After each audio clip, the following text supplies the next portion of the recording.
Assalamualaikum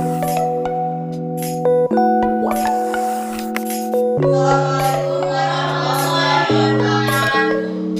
Selamat siang, saya hormat Guru Pembimbing yaitu Ibu Dwita Osim Malinda SPD.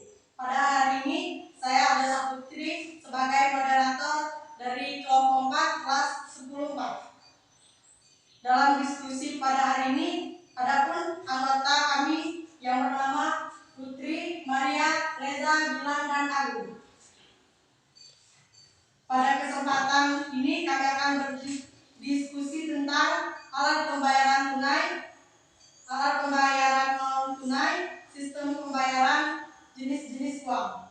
Langsung saja kita mulai ke sesi yang pertama, yaitu penyampaian materi yang akan disampaikan oleh Putri dan Reza. Assalamualaikum warahmatullahi wabarakatuh. Waalaikumsalam warahmatullahi wabarakatuh. Saya Reza Putri Aryani ingin menjelaskan salah satu alat pembayaran tunai. A. Pengertian uang. Uang merupakan alat pembayaran yang sah digunakan untuk proses tukar menukar dan sebagainya. Dapat digunakan untuk menyatakan nilai. B. Sedera uang. 1. Tahap barter. Sistem penukaran barang dengan barang. Hambatan. A. Sulit ditemui nilai barang yang sama dengan barang yang ditukarkan. B. Sulit menemui orang yang memiliki barang yang sesuai. C. Lamanya waktu yang diperlukan untuk menemukan barang yang sesuai dengan kebutuhan. 2. Tahap uang barang. Memiliki nilai yang tinggi dan mudah diterima. Hambatan. A. Tidak tahan lama. B. Sulit untuk disimpan. C. Sulit dibawa kemana-mana. D. Nilainya tidak stabil. E. Sulit untuk dibagi-bagi. F. Hanya dapat digunakan dalam lingkungan daerah tertentu saja. 3. Tahap uang logam. Emas dan perak digunakan sebagai alat pertukaran karena mudah dibagi-bagi dan nilai tetap hambatan. A. Berat dibawa kemana-mana atau dalam jumlah yang besar. 4. Tahap uang kertas. Penyempurnaan uang logam keunggulan yaitu lebih ringan, dibawa kemana saja dalam jumlah besar. Melanjutkan penjelasan dari Reza. C. Syarat uang. 1. Disukai masyarakat. 2. Nilai stabil. 3. Mudah disimpan. 4. Memiliki jaminan. 5. Tidak mudah rusak. 6. Mudah dibagi. D. Fungsi uang. 1. Alat tukar, artinya berfungsi untuk membeli barang dan jasa. 2. Alat satuan hitung, artinya berfungsi sebagai satuan hitung untuk membeli barang atau jasa yang dijual atau dibeli. 3. Alat pembayaran utang. 4.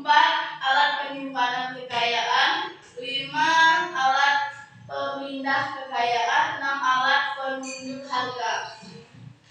Selanjutnya E. Jenis alat pembayaran. Berdasar bahan pembuatannya. A. Uang logam atau perak dan emas karena memiliki syarat-syarat uang. B. Uang kertas terhadap air, tidak mudah sobek atau rusak. Berdasarkan nilainya. A. Uang bernilai penuh. Nilai intrinsik atau nilai nominal. B. Uang tidak bernilai penuh. Nilai intrinsik lebih besar dari nilai nominalnya. 3. Berdasarkan lembaga yang mengeluarkannya. A. Uang kertas. Diproduksi oleh bank sentral atau yang disebut dengan BI. Contohnya uang logam dan uang kertas. B. Uang viral diproduksi oleh bank umum. Contohnya cek, biliet, biro,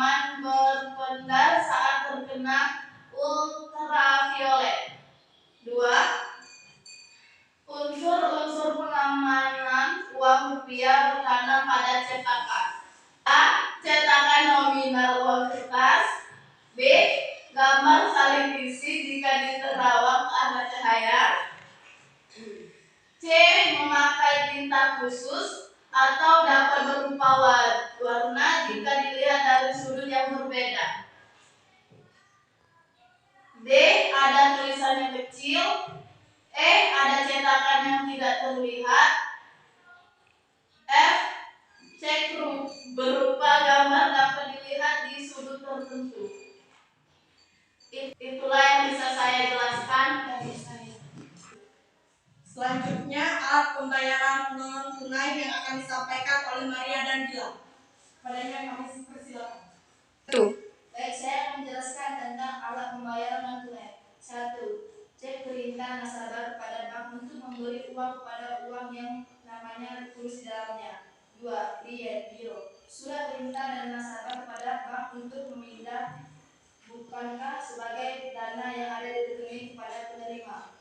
3. Kartu ATM. Menggunakan kartu APNK, yaitu alat pembayaran menggunakan kartu. Untuk melakukan penerima dana atau tunai pemindahan dana dengan mengurangi simpanan yang dimiliki oleh si pemilik kartu debit. Untuk melakukan pembayaran atas kewajiban yang timbul dari adanya suatu transaksi ekonomi, contoh pembelajaran. Kartu kredit menggunakan kartu yang sifatnya hutang, bunga 30% dikurang 5%. Kartu ATM debit, alat pembayaran gabungan antara ATM dan debit, sehingga memiliki fungsi yang lebih banyak daripada kartu ATM biasanya. Uang elektronik. Uang elektronik merupakan uang yang disimpan secara elektronik pada suatu media yang dapat dipindahkan untuk membayar dan atau pemindahan uang. Berikut ini 2 jenis uang elektronik. 1. Pembelian elektronik pembayaran mempunyai beberapa karakteristik sebagai berikut. Nilai provinsi menjadi nilai uang elektronik yang disimpan dalam suatu klip yang terpasang pada kartu. Perpindahan dana dilakukan dengan cara memasuki kartu ke frame reader. 2. Perpindahan seluruh digital kas uang elektronik digolongkan menjadi kartu pribadi apabila mempunyai beberapa karakteristik sebagai berikut. Selanjutnya sistem pembayaran dan jenis-jenis uang yang akan disampaikan oleh Gilang dan Agung. Padanya kami persilakan. Saya akan menyampaikan tentang sistem pembayaran. A. Jenis-jenis sistem pembayaran. 1. Sistem pembayaran tunai.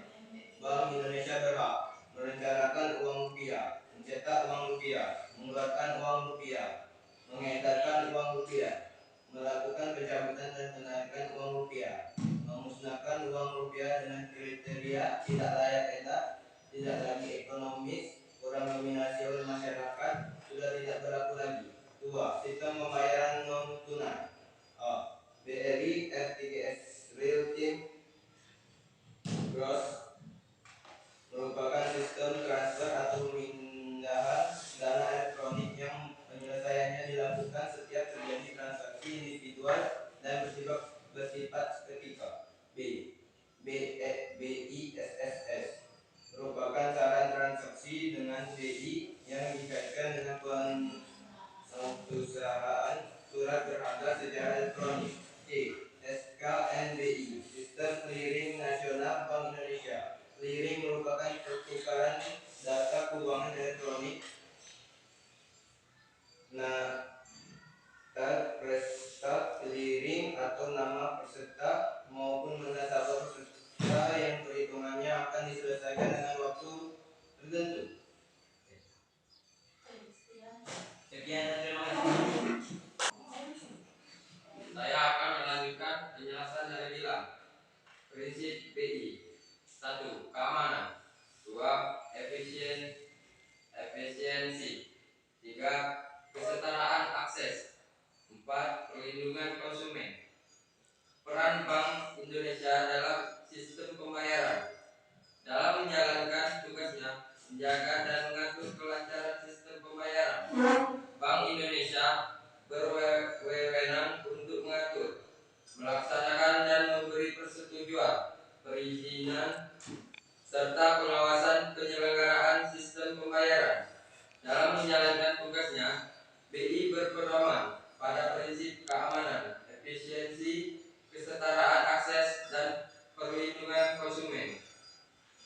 Pasar modal, pengertian tempat bertemunya perusahaan yang membutuhkan modal dan perusahaan yang menanamkan modal di pasar saham atau bursa. Instrumen yang diperjualbelikan berupa saham dan obligasi. Bank sentral, lembaga negara yang mempunyai wewenang untuk mengeluarkan alat pembayaran yang sah dari suatu negara, merumuskan dan menjelaskan kebijakan moneter, mengatur dan menjaga sistem pembayaran, mengawasi perbankan, serta fungsi sebagai lender of the last resort. Bank Sentral Indonesia adalah Bank Indonesia. Bank Indonesia adalah lembaga negara yang independen, bebas dari campur tangan pemerintah dan atau pihak-pihak lain. Bank Indonesia merupakan badan hukum berdasar Undang-Undang Nomor 2 Tahun 1999. Fungsi Bank Sentral: 1. Pelaksanaan kebijakan moneter dan keuangan. 2. Memberi nasihat kepada pemerintah di bidang moneter dan keuangan. 3. Melanjutkan pengaturan, pembinaan, dan pengawasan perbankan. 4. Sebagai banker bank. 5. Memelihara stabilitas keuangan nasional. 6. Melancarkan pembiayaan pembangunan ekonomi. 7. Mendorong pengembangan sistem perbankan yang sehat. Jenis-jenis uang. Berdasarkan bahan pembuatannya, uang logam sesuai dengan namanya. Jenis uang ini terbuat dari logam yang biasanya berupa emas atau perak yang nilainya cenderung tinggi dan lebih stabil dibandingkan jenis logam lainnya. Pada jenis uang logam terdapat 3 macam nilai, yaitu nilai intrinsik adalah nilai dari bahan yang digunakan untuk membuat mata uang. Nilai nominal adalah nilai yang tertera pada mata uang, misalnya 100, 500, dan 1000 rupiah. Nilai tukar adalah nilai yang dapat ditukar dengan suatu barang. Contohnya, uang 5.000 dapat ditukar dengan sebungkus bubur kacang hijau dan 10.000 dapat ditukarkan dengan sebungkus nasi sayur. Sekian dan terima kasih.